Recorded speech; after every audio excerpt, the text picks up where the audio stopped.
Yo, what is up guys, it's Pedro here, and in today's video I'll be going over the full list of guys that the Washington Commanders have top 30 visits for the 2024 NFL Draft. I'll also go over the two signings that the Washington Commanders made today and give you guys my thoughts on that. If you guys are new, make sure to subscribe. We're really close to 12,500 subscribers, so please get me there. And also comment down below your most interesting top 30 visit that the Commanders have scheduled. Alrighty, so let's get started. Hopefully you guys are having a good start to your April. No, I'm not going to do no April Fool's jokes, and a little tempted maybe troll you guys a little bit, but I know I would be mad if I got, so not going to do that to you guys. Let's just go over the guys that the Commanders are scheduled to meet with or that they've met with. Right here, shout out to Jay for tweeting this out. He said, players we've met with, and not all these guys we've met with. Some of these guys were just scheduled to meet with as well. And I'm not going to go into too much detail into some of these players because I'm going to keep it real. I don't know a lot about a lot of these guys. I really have been focused on the quarterbacks this year versus, some of the second and third round prospects. You know why? Because the chances of us getting a player that I've done a bunch of research on in the second, third, fourth, fifth, sixth, seventh round is very, very low. So once he's on the squad, I'll do research on him.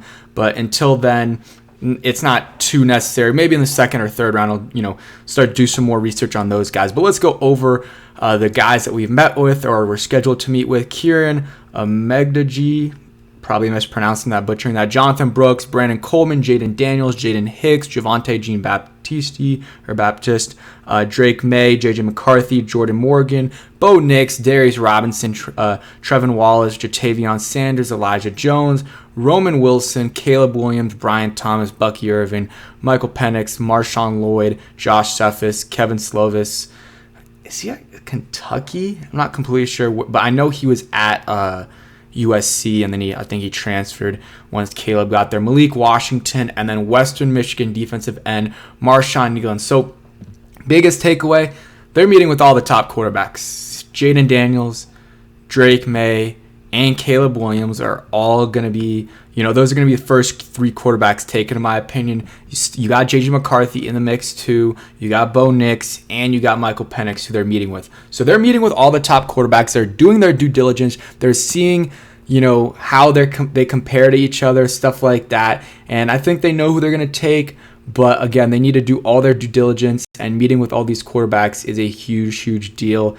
And yeah, that's one of the takeaways, that they're just doing their due diligence on the quarterback position. Another takeaway, they're meeting with, a decent amount of offensive tackles. You got one here, another one here, and Brandon Coleman.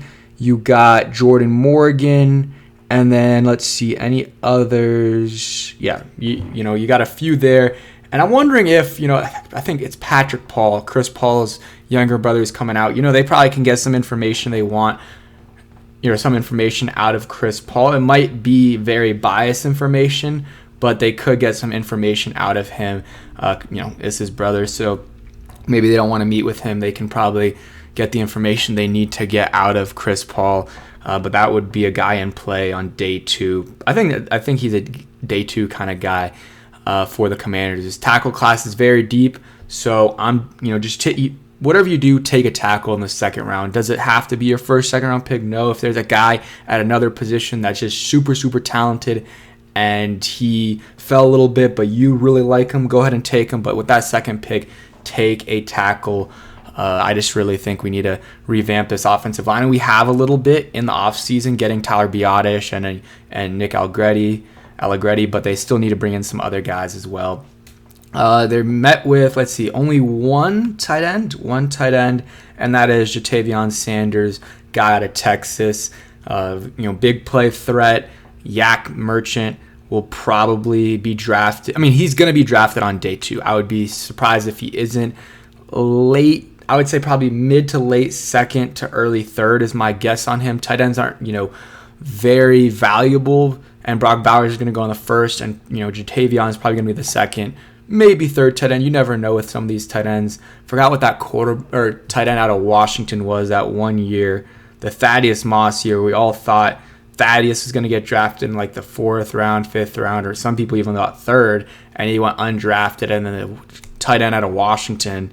Forgot his name. People were saying like second round for him, and he went undrafted as well. So some of these guys that are, liked a lot by fans are Brevin Jordan too. Some people were saying second, third round a couple years ago. I think he went in the fifth round or fourth round. So sometimes the guys that the media and the fans are high on, the league isn't as high on. So I think Jatavion Sanders could be one of those guys. Also, wouldn't be surprised though if he's still drafted in the second round. Meeting with some receivers as well. I mean, let's see on this top list, none, but on this bottom list, Roman Wilson, Brian Thomas, who played at LSU, teammates with Jaden Daniels. So I tweeted about it, and shout out, go ahead and follow my Twitter, first link I believe in the description. Post some stuff there, some interesting stats and stuff that I can't make a full video on. But I talked about the possibility of maybe us trading back into the first round and drafting Brian Thomas, because he's not going to be there in the second. But if you want to give up your early second and then a future or this year's third or next year's third, I don't know what else you would have to give up. But since you have a second round pick, a high second round pick, you're not going to have to give up a ton, but you're still going to have to give up multiple other picks, in my opinion.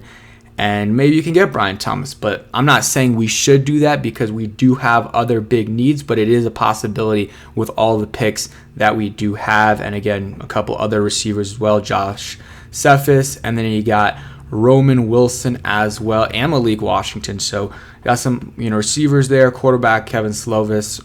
That's an interesting one to me because they just did sign Jeff Driscoll. So they're drafting one quarterback and that's it. Maybe before we thought it was going to be two, even though that was unlikely. They're drafting one quarterback. So interesting that they're meeting with Kevin Slovis because he's not going to be a day one or day two pick, I don't think. So maybe there's something there that they want to see with him, maybe some medical stuff. I have no idea. And then besides that, I really don't know.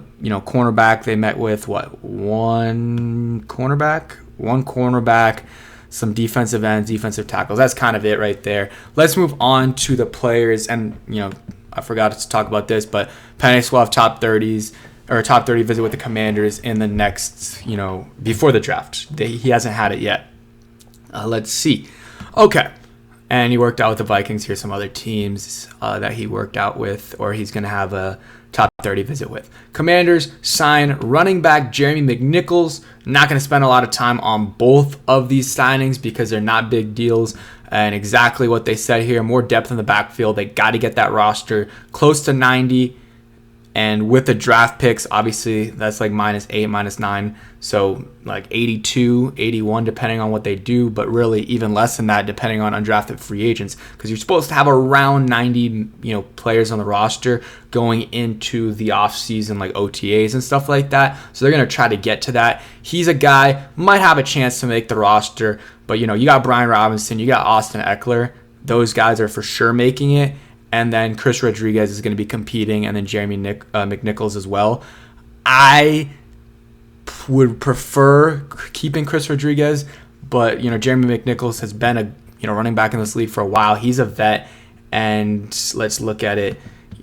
Played with the 49ers, so a guy that Adam Peters is familiar with. I think would be a prime candidate for the practice squad if we can do it.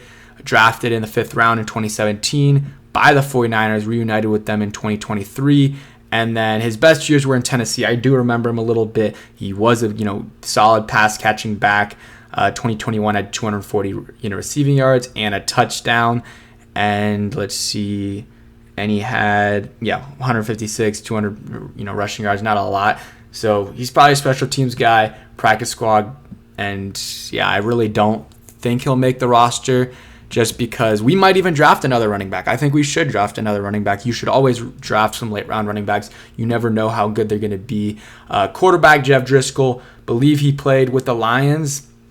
And, David Blau, the Commanders' quarterback's coach, is, obviously he played with the Lions, so they're familiar with each other. You got, what's his name? Adam Newbank or whatever his name is, the assistant general manager for the Commanders. He was, worked for the Lions for a long, long time. So he brought in, I guess, helped bring in David Blau maybe. And then you got Jeff Driscoll as a quarterback. You got him. you got Jake Fromm, and then you got Marcus Mariota. So you got 3 quarterbacks. Obviously, Marcus Mariota is going to make it. And then I would think, it's between Jeff Driscoll and Jake Fromm. Jake Fromm's been in the building, so has a slight advantage, but it's a totally new regime. And then Jeff Driscoll knows the quarterbacks coach very well. So I don't know. It'll be a tight matchup between those guys. They might want to just have another veteran in the rotation, a guy familiar with the offense like Jeff Driscoll that can help. I guess I don't know if he's familiar with the offense. I don't know if he played under Cliff, but he knows what to expect, at least from the quarterbacks coach and David Blau. But yeah, that's it for today's video. Hope you guys did enjoy. If you did, hit that like button. And I just peeped right here that he did play with the Cardinals. He did play with the Cardinals. So in his bio, you can see, so he does know the